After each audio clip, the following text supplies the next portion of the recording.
आज की क्लास में हम टीनिया का एक्सक्रीटरी सिस्टम पढ़ेंगे। टीनिया सोलियम के एक्सक्रीटरी सिस्टम में फ्लेम सेल्स, दो pairs lateral longitudinal excretory canals और सेकेंडरी एक्सक्रीटरी कैनाल आती हैं।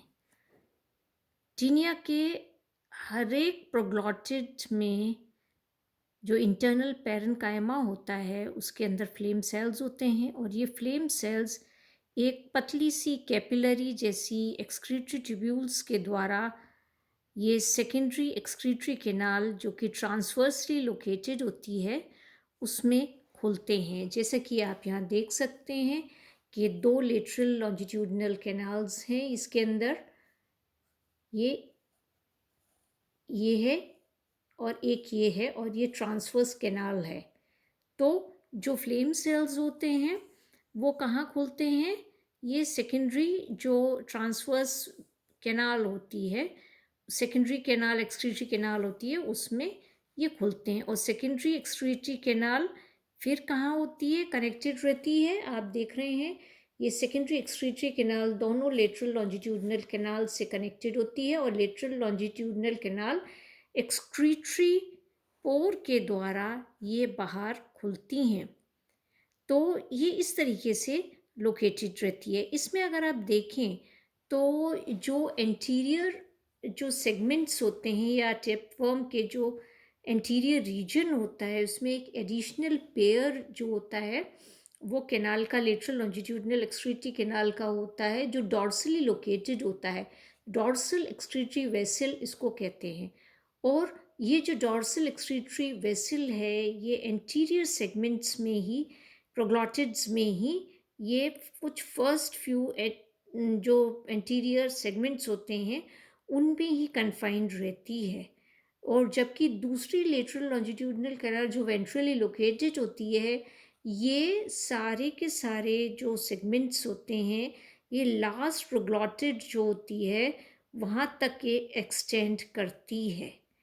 तो ये जो डॉर्सली लोकेटेड एक्सक्रीटरी वेसल है ये फ्यू एंटीरियर सेगमेंट्स में ही पाई जाती है, जबकि वेंट्रल एक्सक्रीटरी कैनाल जो होती है extends up to the last proglottid.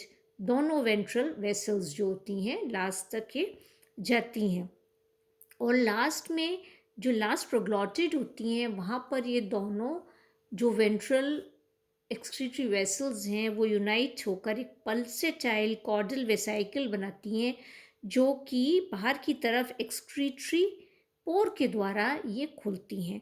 अब क्या होता है, क्योंकि टीनिया सोलियम में एपोलाइसिस होता है, मतलब जो उसके पोस्टीरियर सेगमेंट्स होते हैं इंक्लूडिंग द लास्ट प्रोग्लॉटिड वो टूटते रहते हैं। तो एपोलाइसिस के कारण क्या होता है कि जो पल्सेटाइल कॉर्डल वेसाइकल है वो भी लूज हो जाती है और उसके कारण गिर जाती है और इस बाद में क्या होता है दो एक्सक्रीटरी पोर भी उसके साथ गिर जाता है। तो इसलिए क्या होता है बाद में ये दोनों एंड जो खुले एंड्स इसके वेंट्रल एक्सक्रीटरी वेसल के होते हैं वो एक्सक्रीटरी पोर का काम करते हैं।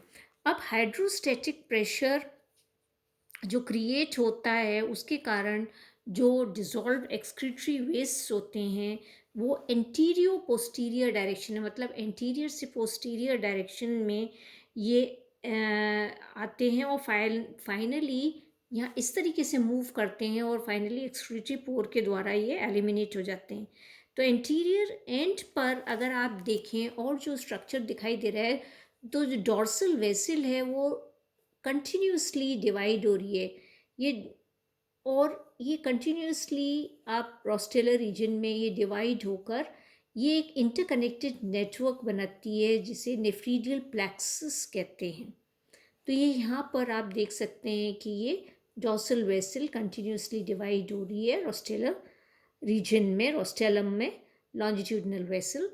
तो इसके बाद इसके अंदर हम देखें तो बहुत सारे इसके पैरेन्काइमा में फ्लेम सेल्स भी प्रेजेंट होते हैं पूरे पैरेन्काइमा में, और जनरल डिफ्यूजन के द्वारा जो एक्सक्रीटरी प्रोडक्ट्स होते हैं वो डिज़ोल्व्ड स्टेट में ये पैरेन्काइमा से फ्लेम सेल्स में आते हैं।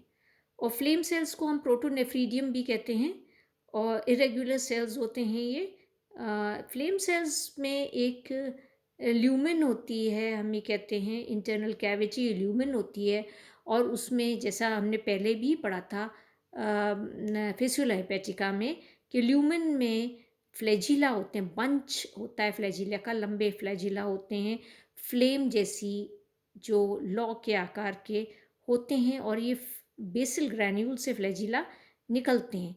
तो जो ल्यूमेन होती है उसे फ्लेम सेल की, वो कनेक्टेड रहती है एक नैरो कैपिलरी जैसी एक्सक्रीटरी ट्यूब्यूल के द्वारा, और ये कहाँ खुलते हैं? एक्सक्रीटरी कैनाल में खुलते हैं। और जैसा मैंने पहले भी बताया, ये एक्सक्रीटरी कैनाल में कहाँ खुलेंगे?